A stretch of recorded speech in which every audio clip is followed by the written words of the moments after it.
He sits in the back of a meeting now, decades later, and something about the fluorescent lighting takes him right back to 1979. Back then, he was 7 years old, the only black face in a sea of white classmates, and nobody in that room knew what that silence cost him.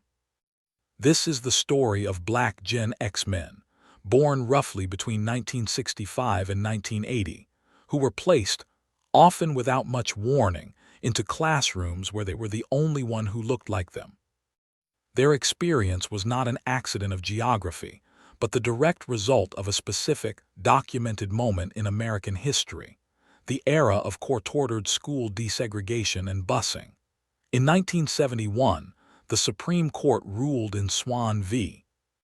Charlotte-Mecklenburg Board of Education that busing could be used to desegregate schools despite segregated neighborhoods.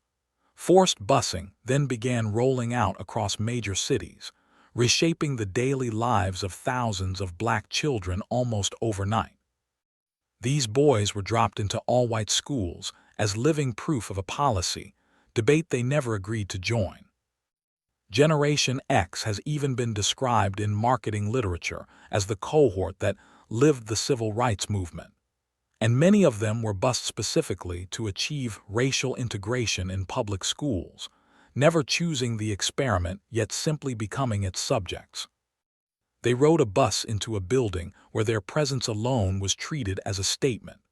Picture a classroom in Indiana or Ohio in the late 1970s. A young black boy walks in, finds his seat, and is met mostly with blank, bewildered stares from classmates who have never spent real time around someone who looks like him.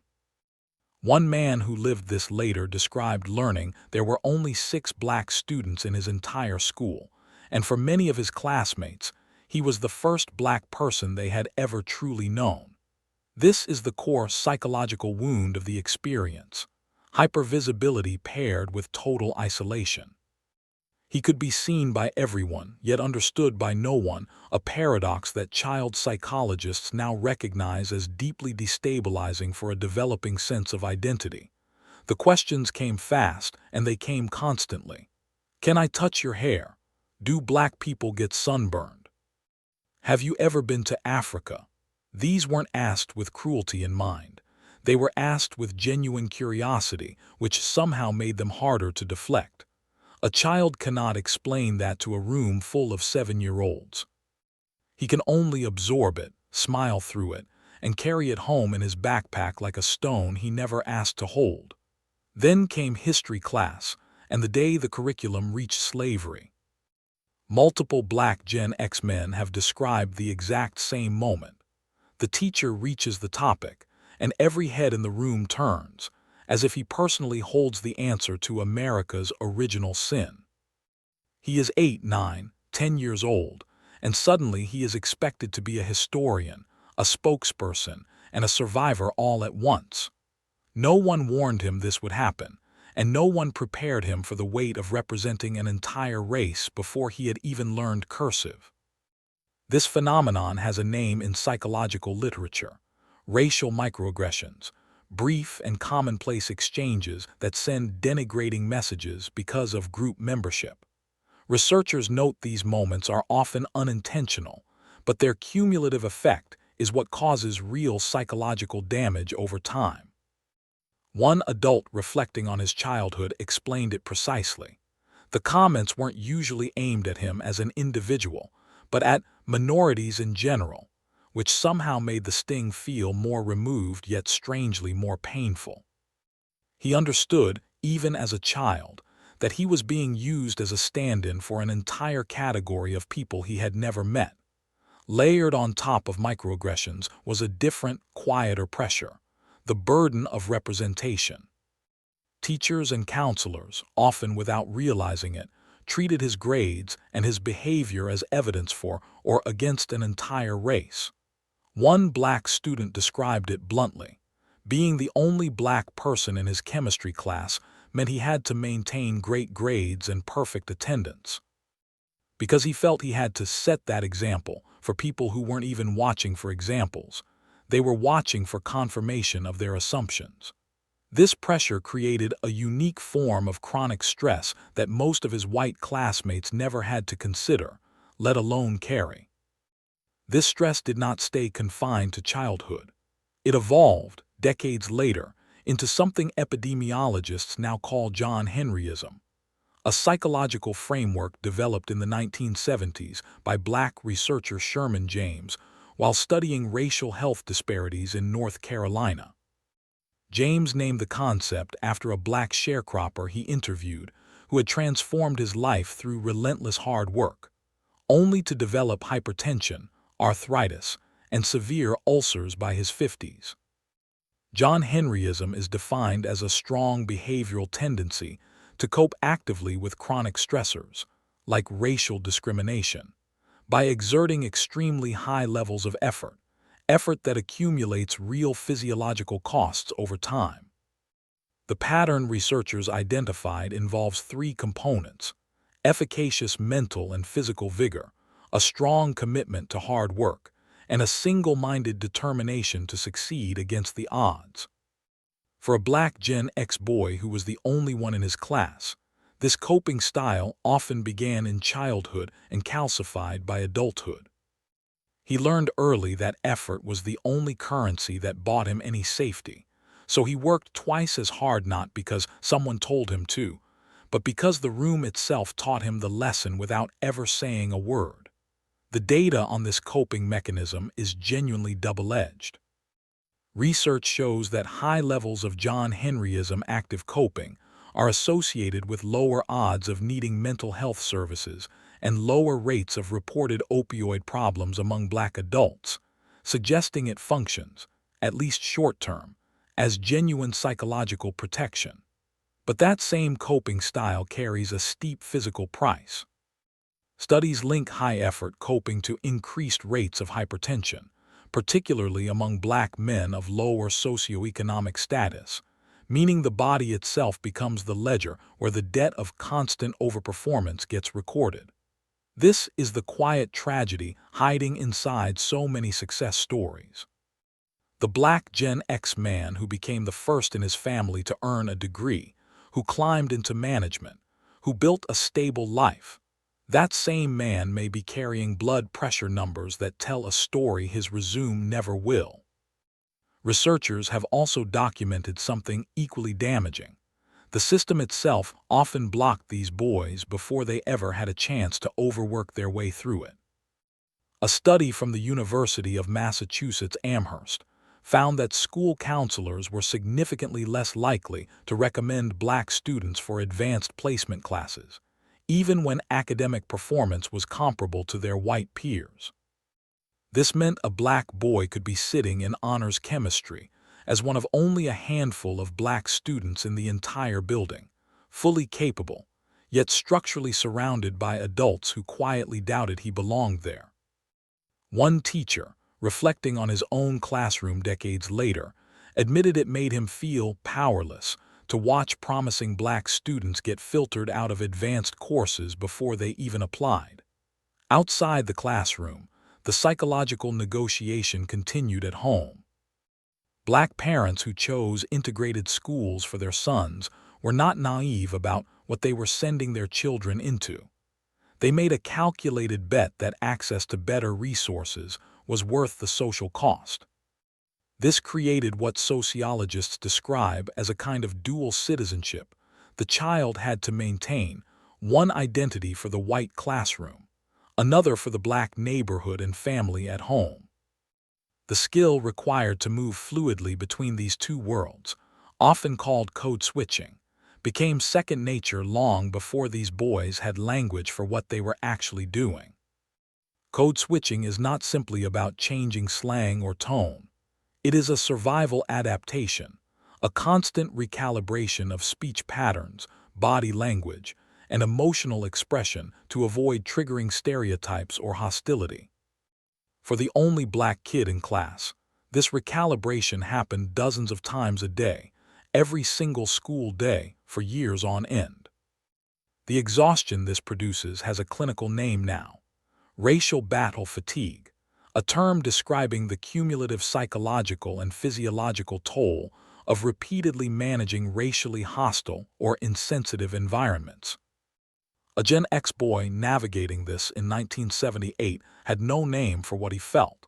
He just knew he was tired in a way his white friends never seemed to be. There was also the matter of being told he sounded white, a comment so common among this generation of black men that it appears on nearly every list ever compiled about their shared experience. The insult cut in two directions at once. White classmates used it to express surprise that intelligence and blackness could coexist, while it simultaneously planted a seed of doubt about whether he was black enough for his own community back home. This double bind is well documented in identity development research, where black youth in predominantly white environments report feeling suspended between two worlds, never fully trusted by either. Psychologists call this experience double consciousness, a term coined by W.E.B. Du Bois decades earlier, describing the internal split of seeing oneself simultaneously through one's own eyes and through the distorted lens of a society that views you as other. For the Gen X boy riding the bus home from his mostly white school to his black neighborhood, this split was not theoretical. It was a daily commute. He learned to leave one version of himself at the school doors and pick up another version the moment he stepped off that bus, switching costumes with a fluency that exhausted him in ways he could not yet name. Television gave this generation one rare moment of collective recognition. The 1977 broadcast of Roots, based on Alex Haley's novel, which is widely credited as a turning point in the country's willingness to engage with Black American history. For a brief week, millions of American households, black and white, watched the same story together, and black Gen X boys experienced something unusual: visibility on a national stage that wasn't filtered through stereotype or suspicion. But that visibility was fleeting, and Monday morning still meant walking back into a classroom where he was once again the only one. The contrast between seeing his history finally taken seriously on national television and then sitting alone again in homeroom highlighted just how isolated his daily reality actually was. As these boys aged into teenagers, the social terrain shifted again, particularly around sports and academics. Title IX, passed in 1972, expanded athletic opportunities, and for many black Gen X boys, athletic excellence became one of the few arenas where their presence was celebrated rather than merely tolerated. Yet even here, a quieter pattern persisted. White coaches and teachers sometimes praised athletic ability while subtly questioning academic potential, reinforcing a narrow lane these boys were expected to stay inside. The psychological message was consistent and damaging: be exceptional, but only within the boundaries others have already drawn for you. Researchers studying stereotype threat, a concept formalized by psychologists Claude Steele and Joshua Aronson in the 1990s, found that simply being aware of a negative stereotype about your group can measurably depress performance on tasks tied to that stereotype. For a black Gen X boy walking into an AP exam as the only black student in the room, this wasn't an abstract academic theory. It was a felt pressure sitting directly on his chest the moment the test booklet hit his desk. Lead exposure adds another, less discussed layer to this generation's story. Environmental researchers have noted that Gen X children, especially those in urban and lower-income housing, were exposed to significant levels of lead from paint and gasoline emissions, a toxin now linked to measurable drops in childhood IQ and increased behavioral difficulties. Black Gen X boys, often concentrated in older housing stock due to discriminatory lending and zoning practices from earlier decades, may have carried an additional invisible burden into classrooms that already misjudged their potential. This means some of these boys were fighting an uphill cognitive and environmental battle that had nothing to do with intelligence or effort, yet was frequently misread by teachers as a character flaw. By the time these boys reached adulthood, the patterns set in childhood had hardened into personality.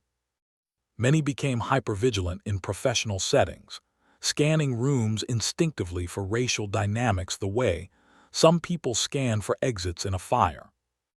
Therapists who specialize in racial trauma describe this hypervigilance as an adaptive response that made perfect sense in childhood, but becomes exhausting and sometimes counterproductive in adulthood, when not every room actually contains the threat his nervous system is bracing for.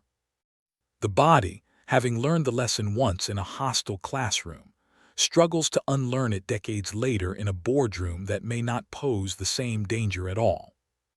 There is also a particular kind of grief tied up in this experience, one rarely discussed openly among men of this generation: the grief of childhood friendships that never quite became real friendships. Several men recall white classmates who were friendly enough day to day, yet who disappeared the moment college acceptance letters were mailed, replaced by quiet whispers about whether his admission had been earned. This particular sting, the suspicion that his achievements were attributed to affirmative action rather than merit, appears repeatedly across first-hand accounts from this generation. It taught many of these men a hard lesson early, that excellence in a white majority space would always be measured against an asterisk that white peers never had to carry. Despite all of this, researchers studying Generation X broadly have found something unexpected and worth holding on to. By the 1990s, sociologist William Strauss described Gen X as, by any measure, the least racist generation up to that point, a shift partly attributed to the very integration experiences that caused so much individual pain. In other words, the suffering of these isolated black boys may have quietly reshaped the racial attitudes of an entire generation of their white classmates, even if no one ever thanked them for the cost of that education.